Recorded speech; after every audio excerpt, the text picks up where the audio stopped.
All right, guys. Well, thanks for joining. So, just so you know, we had partnered with the National Career Fair, and they had mentioned that you had attended the career fair in the past. We're going to go to the next one tomorrow, and we wanted to offer just some sort of preparation for just career fairs in general, interviews. As you might notice, I run a school called the New York School of Finance, but this is not about the school per se. It's really just about, what we do is help place people into jobs. And in partnership with the career fair, we wanted just to kind of give this offering, which is number one, just to kind of give you an outlook as to how to prepare for interviews. And in addition, I did mention anybody that's joined this, I'm going to show you how at the end you can send us an email and we'll do a free kind of resume critique and kind of talk to you about networking and how you can kind of prepare for your next interviews after that. So I'll just let you know, I'll give you my email address. Send me an email with your resume if you choose to, and we can kind of walk through your resume and kind of talk about what can be changed and things like that. So I just want to spend, this won't be long, I just want to spend about 20 to 30 minutes tops and then see if you have any questions about number one, how to navigate career fairs, number two, what to expect in a first round interview, and number three, really how to network. I think those are the things that we've found to be the most popular. And so, let's start with kind of career fairs. So a lot of questions, now around career fairs, a lot of people have been giving me is what to do, how to navigate, whether you're interested in finance and marketing and advertising. Do you go to the big companies? Do you go to the small companies? Usually everyone floods around the desk of a company with a big name, and then you might think, well, maybe if I go back later, then the desk would kind of, there'd be less people there. And usually, in my experience, there's those booths always get flooded. And the second thing that I always used to see in career fairs is there's people always trying to talk and make an impression to the recruiters at the desk, spending 20, 35 minutes and taking time away from other people. My strongest recommendation is just to collect as many business cards as possible. You want to get business cards, make your impression afterwards. Make your impression with a follow-up email. So let me just give you a little bit of background. I had worked at, 20 years ago, I worked at JP Morgan. I worked at Morgan Stanley, so I was kind of a finance guy. And when I started working at Morgan Stanley, I was a graduate of NYU, and one of the first things that I was doing was responsible for going back to campus and recruiting. So suddenly I was on the other side of the fence. I went straight from being recruited to being a recruiter. My job was banking. It wasn't HR, but I was a recruiter. My side duty was to go back to campus and try to find students that might be interested in this type of job. And if I had realized what it was like while looking for jobs, I would have been a lot better off. Being in the shoes of a recruiter, you'll learn a lot. So I want to try to kind of give you that exposure. And the first thing that I noticed is, and the first thing that I'd recommend is, I remember being at the career fair on the other side of the desk and getting swarmed by people, having people try to talk to me for 20, 25 minutes, trying to make an impression, and I'll tell you, you just don't remember anybody. So the best thing you can do is just grab business cards and come up with a smart and crafty email. Now, I want to talk about what that crafty email should be, but before I do that, another thing I did was we had received resumes that were submitted online, and we had to sift through those resumes and narrow down from about 800 resumes to about 15, 20.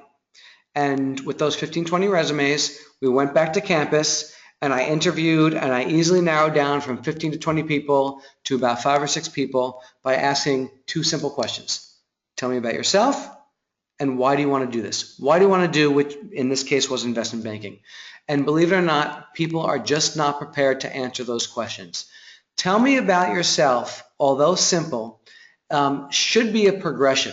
I want to know, from number one, who you are, where you're from, and then number two, all the jobs that you've taken up to this point, why it leads you here, and I want it to be linear. And that's the problem. You look at resumes, and I look at resumes, and I see people doing 2 years this, 2 years that, 2 years that.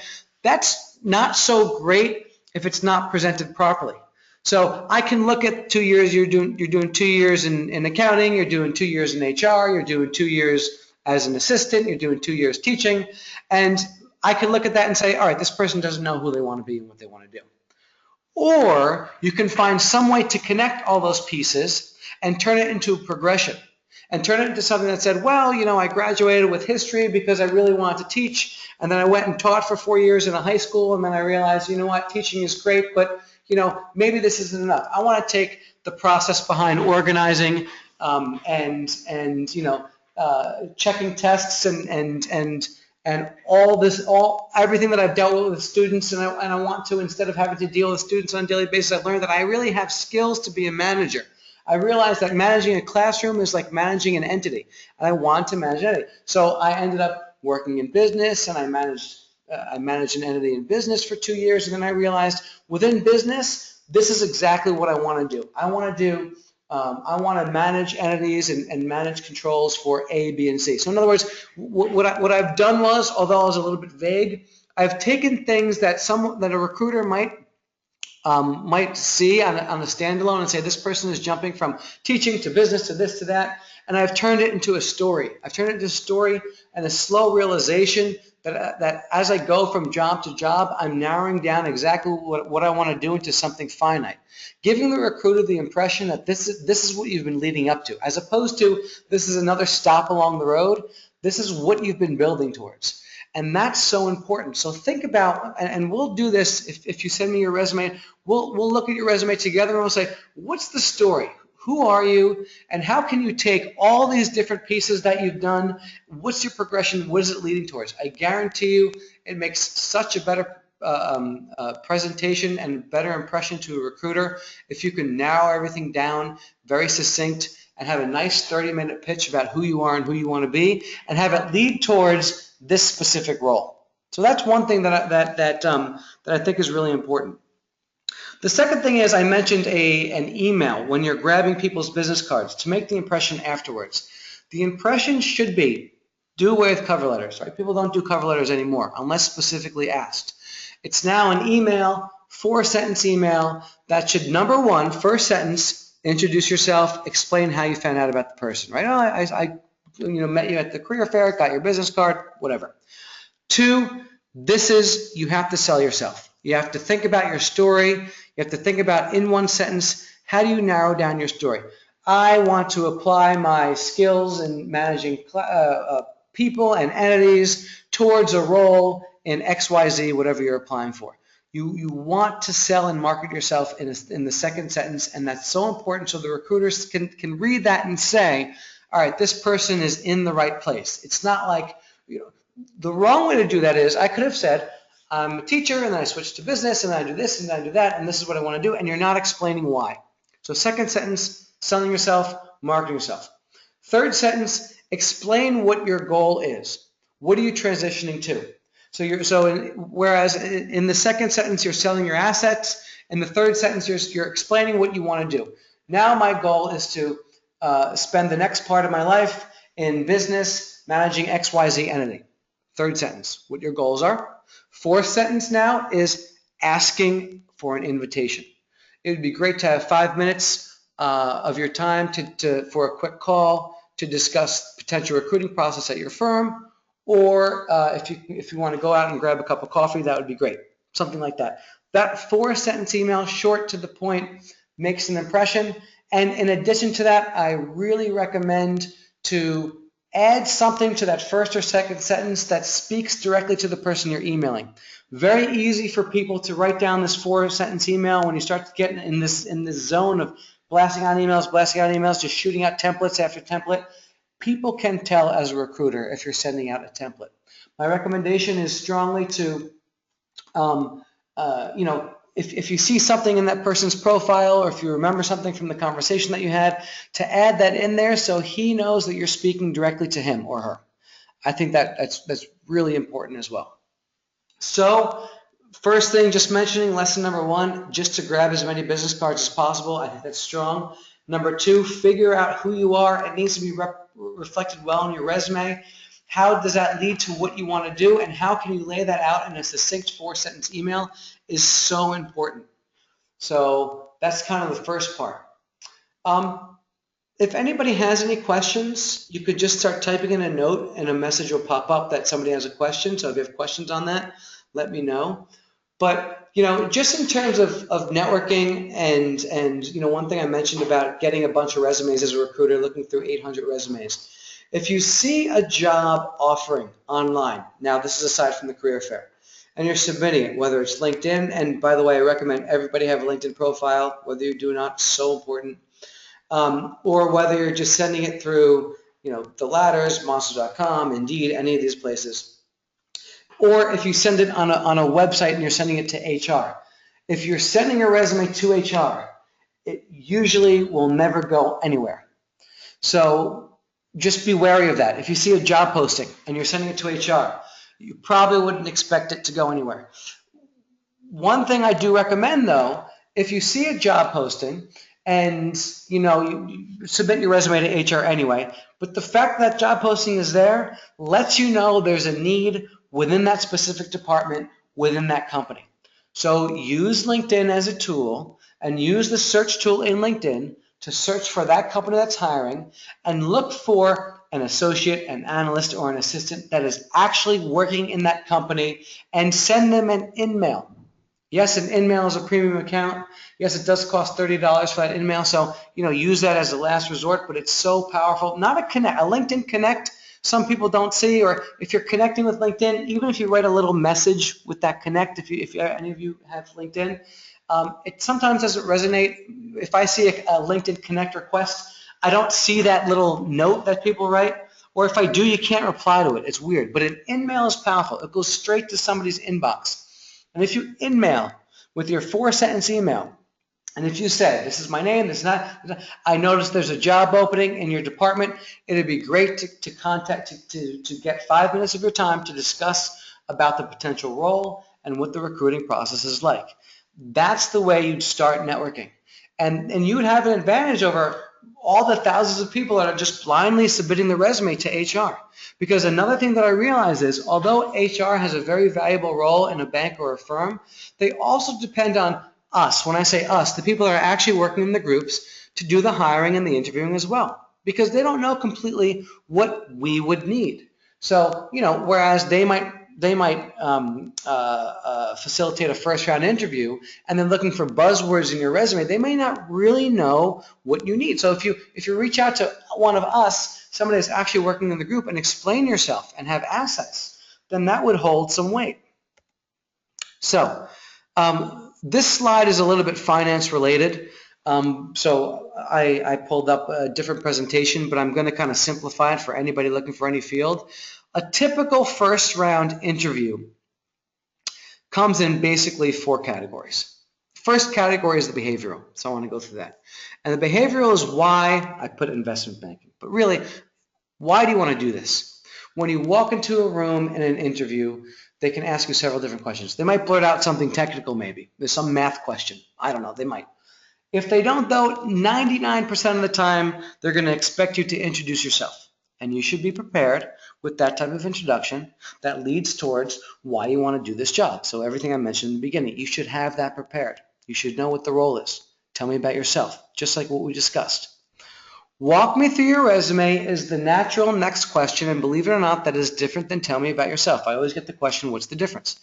Tell me about yourself is introducing yourself, where you're from, all the little pieces of what you've done in your past up to today, and they should all connect towards why you're here, why you're sitting in the chair talking to me, why do you want to do this? That's tell me about yourself. That's high level, 30-second. It's a pitch of who you are, what you want to be. Walk me through your resume. Now we're getting into a little bit more detail. Now we're getting into the nitty gritty of the resume. Walk me through your resume is now from today going backwards. What was your last job? What did you do? What were your responsibilities? Now the recruiter is thinking about, does this person really fit? And in this conversation, it might get technical. If your role is technical, it might get technical. They'll start asking you technical questions. So I have section 2 technical. This technical is specific towards investment banking. But if it's any sort of technical role, you obviously want to be prepared for high-level technical questions. The other thing that you probably learned about and heard about, they'll always ask you what strengths and weaknesses are, and the most important thing about strengths and weaknesses are, first of all, to mention assets of you where you think you set yourself apart from other people, but importantly to cite them with examples. So I managed a classroom of 35 high school students.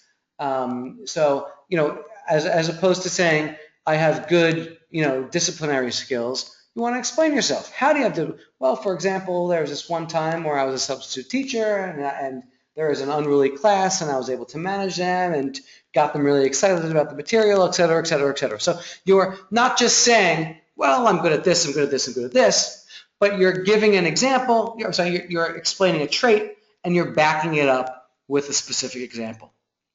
Weaknesses also. So now when people ask you, well, can you give me 3 weaknesses? Obviously the ongoing, you don't want to actually give negatives that might raise a flag to a potential recruiter. You want to give a potential negative that you can turn around into a positive.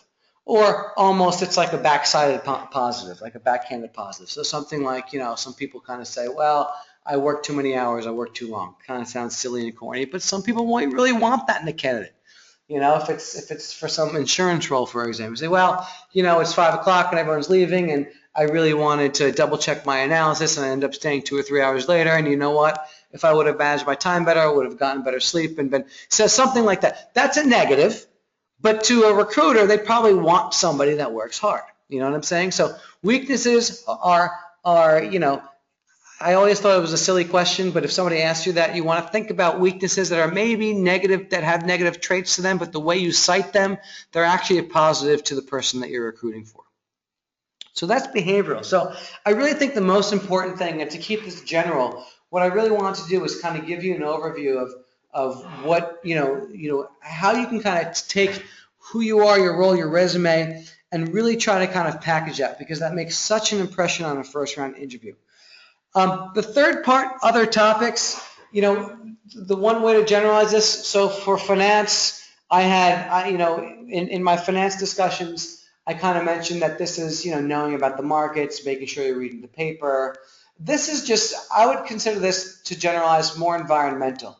If you're looking at, an education, know about the education market, know what's going on in, I don't know if you guys are from New York, but know what's going on in New York State education law, right? Have things to talk about to a senior advisor.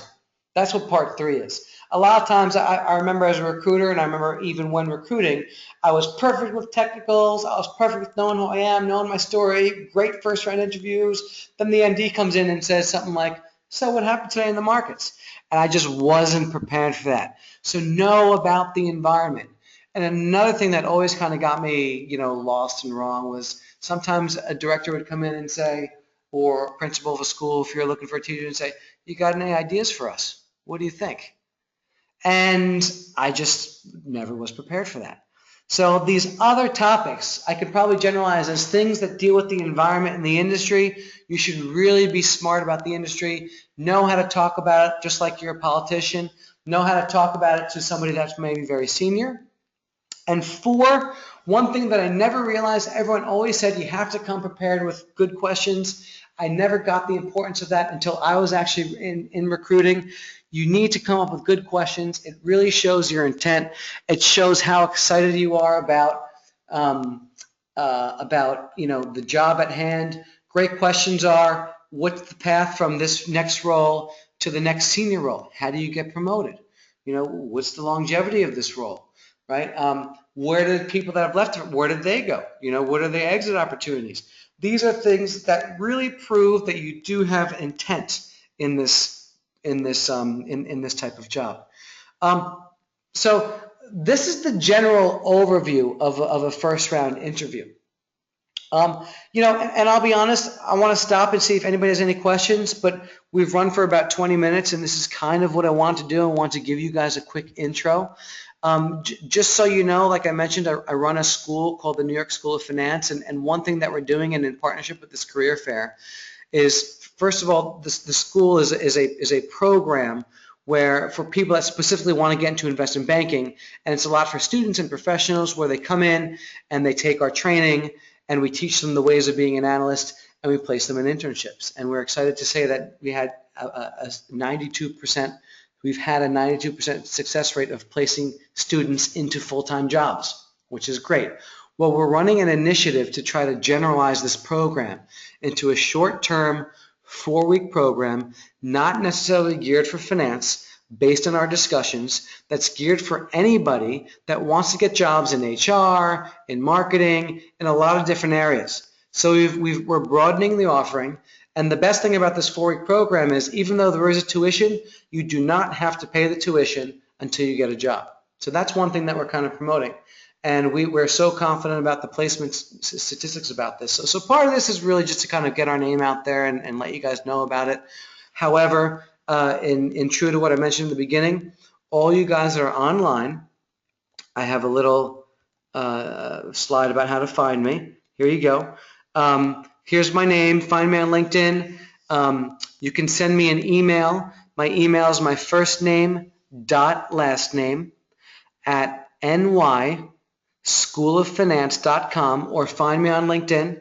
And I promise you we will go through your resume, give you a quick 15-30 minutes on analyzing your resume if you choose to, and in the least, I hope you have a successful go at the career fair tomorrow if you're going tomorrow, and I'm happy to give you any advice I might have. So I want to stop here, see if anyone has any questions, and if not, then at least you know where to find me, and hopefully this was at least a little bit of service to you.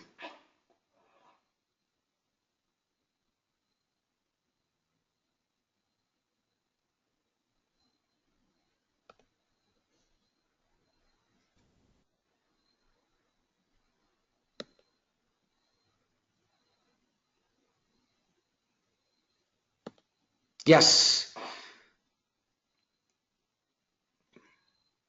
Thanks, guys. Okay, I thought I had a question.